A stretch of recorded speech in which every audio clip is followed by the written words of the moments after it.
Hello student. तो मैं आज आपके लिए लाया हूँ न्यूटन सेकंड लॉ, जो कि ऑलरेडी आप लोग जानते हैं कि जो न्यूटन सेकंड लॉ था वो क्या बोलता है कि F equal to M A. आपने सिंपल पढ़ा होगा F equal to M A. ठीक है, जो नेट एक्सटर्नल फोर्स है वो एम ए के इक्वल कर देते हैं और वहाँ से एक्सीलरेशन निकाल लेते हैं। अगर एक्सटर्नल फोर्स अवेलेबल है तो एक्सीलरेशन आएगा, अदरवाइज एक्सीलरेशन नहीं आएगा। ठीक है, तो लेकिन ये तो तब अप्लीकेबल है जब हमारा क्या है कि मास कांस्टेंट रहे। सपोज अगर मास वेरिएबल है, मास भी कम ज़्यादा हो रहा है बॉडी का, ठीक है, जैसे हम लोग ब्लॉक लेते थे तो ब्लॉक का मास तो कांस्टेंट रहता है ना। लेकिन अगर वो कोई ऐसी बॉडी ले जहाँ पर मास वेरी कर रहा हो, जैसे कि एयर हो गया, वाटर हो गया, ठीक है, मान लो कोई टैंक है उससे लगातार पानी गिर रहा है, पानी बह रहा है, तो उसका मास भी लगातार चेंज होगा। या फिर कह सकते हैं कि एक आपके पास कोई बैग है और बैग से सैंड लगातार गिर रही है, मतलब जैसे कि जो रेत होती है वो गिर रही है, तो वहाँ भी मास चेंज हो रहा है बॉडी का। तो ऐसे कई सारे केस ले सकते हैं। बैलून का केस भी ले सकते हैं। तो बैलून में क्या होता है कि लगातार एयर बाहर निकल रही है, तो एयर का भी थोड़ा बहुत तो वेट होता ही है। ठीक है, तो अगर मान लीजिए हम एक एकदम बेसिक्स में जाएं तो क्या होता है कि मोमेंटम क्या होता है, mass into velocity, M into V. इसको हम डिफ्रेंशिएट करेंगे अगर, तो प्रोडक्ट रूल जो होता है आपने किया होगा, product rule of the differentiation. एक वेरिएबल को रोक के दूसरे का करते हैं डिफरेंशिएशन, प्लस दूसरे वेरिएबल को रोक के पहले वाले का करते हैं। तो M D V by D T plus V D M by D T. ठीक है, तो इस केस में क्या हो रहा है कि आप अब ये देख सकते हैं कि अगर इसको भी जीरो नहीं ले रहे हैं, ये देख सकते हैं आप कि यहाँ पर जो M D V by D T वो भी एम ए होता है, और V D M by D T ये भी फोर्स की ही यूनिट है। यानी अगर V D M by D T यानी मास फ्लो रेट मिल रहा है तो वो भी फोर्स की यूनिट है।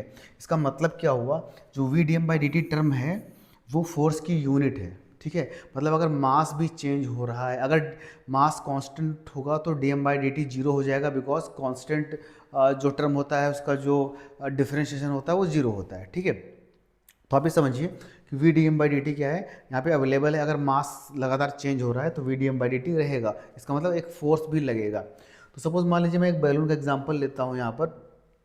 ठीक है, बैलून से एयर निकल रही है, एयर की स्पीड है 4 मीटर पर सेकेंड, और उसका जो मास फ्लो रेट है वो है 8 kg पर सेकेंड। मतलब हर सेकंड में 8 kg एयर निकल रही है। मान लीजिए एक बहुत बड़ा बैलून है, उससे एक सेकंड में 8 kg एयर निकल जा रही है, और उस एयर की निकलने की जो वेलोसिटी है बैलून के रिस्पेक्ट में वो कितनी है, 4 मीटर पर सेकेंड। ठीक है, मतलब 4 मीटर पर सेकेंड से हवा बाहर निकल रही है, और और जो इसका मास है वो, उसका मास फ्लो रेट कितना है, 8 kg पर सेकेंड, और 8 kg ये बाहर निकल के जा रहा है। ठीक है, तो सिंपल इस पे कितना फोर्स लग रहा होगा, V D M by D T. V कितना है हमारा 4, और D M by D T कितना है 8।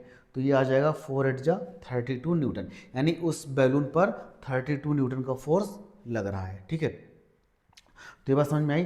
तो यहाँ पर 32 न्यूटन का फोर्स लगेगा, तो अब क्या होगा कि बैलून की वेलोसिटी भी बढ़ना स्टार्ट होगी, बिकॉज एक फोर्स आ गया यहाँ पर, और जब फोर्स आएगा तो इसकी वेलोसिटी भी बढ़ना स्टार्ट होगी, और बिकॉज एक्सीलरेशन है, और इवन इसका मास भी लगातार कम हो रहा है। मास कम होगा और फोर्स, जो हमारा फोर्स है वो वही कांस्टेंट लग रहा है, तो इस केस में क्या होगा, एक्सीलरेशन भी वेरी करेगा और वेलोसिटी भी वेरी करेगी।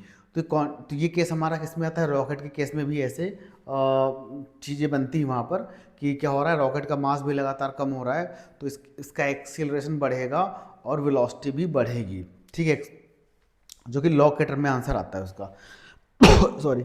ठीक है, तो यहाँ पर क्या हो रहा है कि अगर देखिए यहाँ पे वेलोसिटी भी कांस्टेंट है और मास भी बाहर निकल रहा है, तो इस केस में क्या हो रहा है, यहाँ पे हमने कोई एक्सटर्नल फोर्स नहीं लगाया, ये हमारे इंटरनल फोर्स ही हैं। ठीक है, ये क्या हमारे इंटरनल फोर्स हैं। बैलून ने एयर पे फोर्स लगाया, एयर ने बैलून पे फोर्स लगाया, action is equal to reaction.